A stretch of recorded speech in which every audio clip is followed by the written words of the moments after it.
Hi, I'm Hirsch Kabaria, And I'm Kyle Kuhn. and welcome to our podcast on intergenerational trauma. This is my final project for COMPLIT 300 Global Narratives of Trauma. And a quick note to start off here. Kyle, feel free to interject whenever or wherever. I'm going to ask you questions here and there to prompt discussion, but feel free to ask me stuff in the middle of whatever I'm saying if you think of anything. So let's start with how you define trauma, Kyle. My uneducated definition of trauma would be an event or experience that subconsciously affects your behavior in the future. That's a pretty good definition. That actually pretty well aligns with our American definition that we see. So our American definition comes from DSM-5, which is basically a book on how to diagnose mental disorders from the American Psychological Association. And that definition states that trauma is exposure to quote-unquote actual or threatened death, serious injury, or sexual violence under the following conditions, where the person directly experiences the event, they witnessed it in person when it happened to someone else, learned that it happened to a close family member or friend, or had repeated or extreme exposure to the aftermath of a traumatic event. However, this definition is based on an American experience, one based on the foundation of war and violence, which really spurred the discussion of trauma in this country and in the West as a whole. But there are other ways of arriving at a definition. So, for example, would you say that getting exposed to trauma in a famine, would a famine be a traumatic experience? I think a famine definitely could be a traumatic experience, especially if it was like one of the conditions you mentioned before, like if you were directly impacted by it, that could definitely be a traumatic event that leads to, in the future you being feeling particular ways about either food or how you spend your money on food, I suppose. Or if you would just witness it as well, if you make it fine through the famine, but you can see the effect it has on other people, I think that could definitely be a traumatic experience. And what about constant racism? So I'm going to give an example here. For Americans in parts of America, or for immigrants in parts of America, they might be forced to disavow their culture and language, and sometimes they're denied opportunities, being told, like, quote unquote, you can't go to college, you're Mexican. And this is all coming from a series of poems by a person named Via. And would you call those types of events like constant trauma when you're growing, or constant being put down, constant racism when you're growing up, would you consider that to be traumatic? That one, I don't know. That one's a little harder. I think it's something I thankfully haven't had to experience growing up. But I think for me personally, I feel like trauma is a specific event or like we said with a famine before, that's usually pretty broad, but it still is a specific time frame. But I feel like when it's constant, it definitely would lead to subconscious thoughts. But I don't know that was my definition of trauma from earlier. Then I think it could lead to trauma, but maybe in a different way because it's not just from one specific experience. Yeah, but it's still like mind altering, I guess. It still has lasting effects on someone. Yeah, definitely. So let's go into our initial definition of intergenerational trauma. So, what do you think intergenerational trauma is, if I just bring up the term?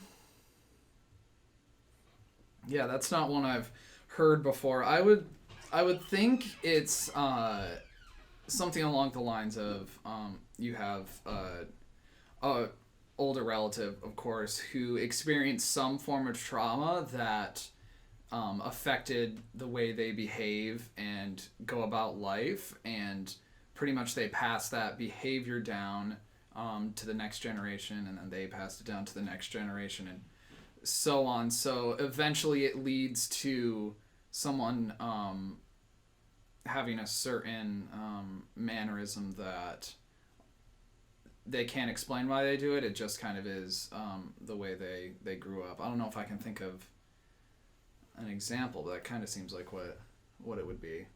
Yeah. So you would agree, like, would you initially think that it's a real thing, or that I'm just, like, kind of making something up? That's a weird question to ask. Yeah, it definitely sounds. I don't. I trust you. I think you're being honest here, but yeah, I can't think of any examples for it right now, but I feel like that could be a real thing that would occur. All right. So I'm just going to give you a definition here, and then I'll give a few examples, and I'll circle back around.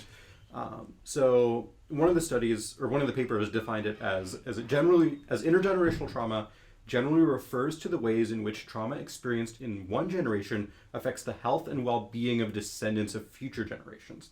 Negative effects can range from can include a range of psychiatric symptoms as well as greater vulnerability to stress. And we're going to talk more about these symptoms later. So, any questions? That seems pretty on par with what you were saying earlier. Yeah, right? yeah. Are we gonna look at some examples of it? Yeah. All right. Yeah. Then I think I'm good for now. Then until we get into that. So let's start with a pretty good textbook case of trauma, and that's the Holocaust. Mm-hmm. In general trauma theory, the Holocaust was really a turning point, because this is when people realized that trauma could happen to, like, a people as a whole, and not just like an individual in war or something along those lines. And that's where, like, the idea of survivor guilt came in, but I'm kind of digressing there. So you might be asking, what does that have to do with intergenerational trauma? And that's because what we found that Holocaust survival settled in countries like North America, or in countries like US and Canada in North America, and Israel, which are both rich nations, and because the Holocaust was such a major cultural event, survivors of the Holocaust were studied extensively, especially in these rich nations with lots of universities and all that kind of stuff. So what did these studies find? One study measured people on the secondary trauma scale, a scale that used the DSM-4, so last generation ideas of PSD, to assess the presence of trauma. And they found that both second and third generations had higher rates of on the secondary trauma scale than the control. And it found that some of the factors contributing to the transmission of trauma included the parents' difficulties in affect regulation, tendencies to withdraw, and disordered cognitions. And another study found that Holocaust survivor offspring were significantly more susceptible to mood, anxiety, and substance abuse disorders, but not to PTSD. And if we're looking, if unless you're getting to this, is it passed down, like, genetically almost, or is it just passed down by the way they were raised? And it's a bit of both, Okay. and we're gonna talk a lot about that. All right. Yeah. So what we're seeing here is Holocaust offspring had 45% mood disorders versus, I don't know why they're just doing prevalence in women among comparison subjects. The way they ordered the data in this study was a little weird, but it was like 13.5%. So it's a big increase, 13.5 to 45.5 in mood disorders. And if you look at the others there's quite a few. And another study in Australia found that offspring had lower subjective moods than control Jewish offspring. And furthermore, the difference was more pronounced for offspring for whom both parents were survivors. So if you had, like, maybe a cousin or an aunt, or not a cousin, but like an aunt, or like a distant family member who was in the Holocaust versus if your parents were in the Holocaust. Yeah. You had that big difference in subjective mood. Right. And here's where we get into a little bit of that reasoning that you were talking about earlier. In that adult offspring of Holocaust survivors showed significantly higher levels of self-reported childhood trauma, particularly emotional abuse and neglect relative to comparison subjects. And this difference was largely attributable to parental PTSD. So what we're seeing here is that the children of Holocaust survivors were much more likely to have some symptoms of mood, anxiety, and substance abuse disorders, according to one study, And others added on that there was also a high likelihood of PTSD, and in Australia, lower subjective mood. Wow. And all these kids were somehow traumatized or at least greatly negatively affected, but they didn't experience trauma at all. It happened years, if not decades before them. Yeah. And thus, the trauma is intergenerational. Right. So, now let me ask you. We've seen how IG trauma can happen in the aftermath of genocide. Where else do you see this happening? Do you see, like, what type of communities might you see this? I think, I don't know, the idea of genocide and war is in my head now, so I can, those examples just keep coming to my head. But I think, like, the one we mentioned you mentioned at the start about racism could definitely lead to intergenerational trauma. Mm-hmm. And I think, well, I was gonna say, like, the way just Native Americans were treated awfully when Western civilizations got here, but I guess that was just another form of genocide. But I think a lot of times it seems like it has to do with race or ethnicity, and that leads people to being subjected differently, sadly, which then that gets passed down through the generations. Yeah, and you took a class on North Korea, right? Yes, yeah. So would you think anything that you learned about there could lead to intergenerational trauma? Oh, yeah. I thought about that actually before when we were talking about the famine one. They had a very large famine in the 90s. And I actually, heard that had caused a pretty good amount of trauma for some of the defectors that got away. But I think what I've heard, the oppressiveness of the North Korean state definitely has led to some trauma from the people who have been able to get out of that country and be outspoken about it. I've gotten to hear a lot about that this semester through that class. It's definitely a very hard subject to get into. It's really interesting, but really upsetting. And I would say, so oppressiveness of an authoritarian government can definitely lead to IG trauma. Yeah. All right. So let's turn away from this more typical story. And we've seen that trauma goes through generations after people are exposed to genocide and war. But something...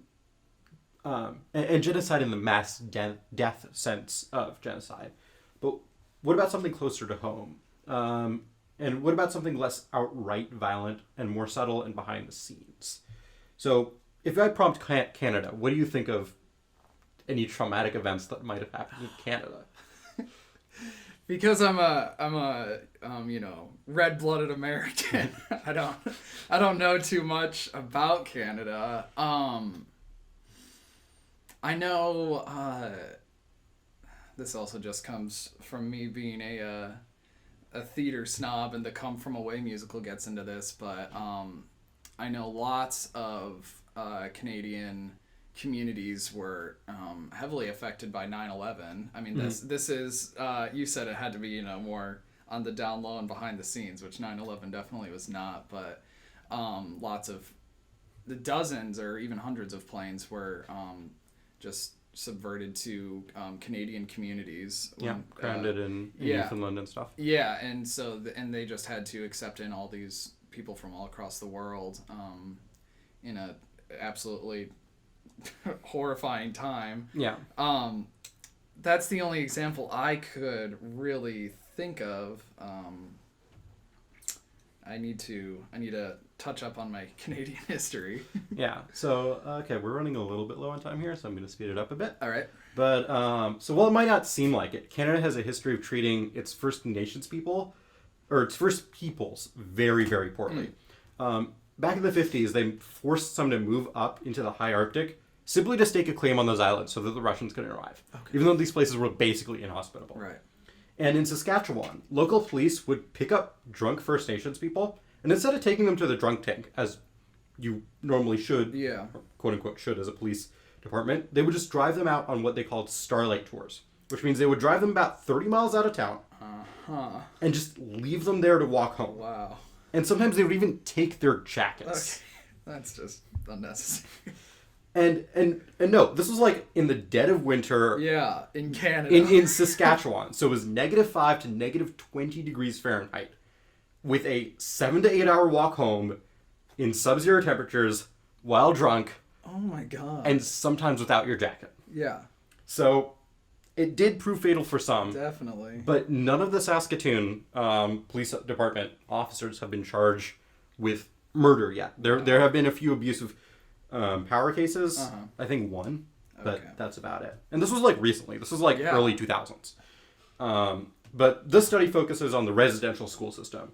So these were boarding schools for First Peoples kids where they essentially wanted to quote unquote kill the Indian in the child. And yes, that's an actual quote from a founder of an American boarding school.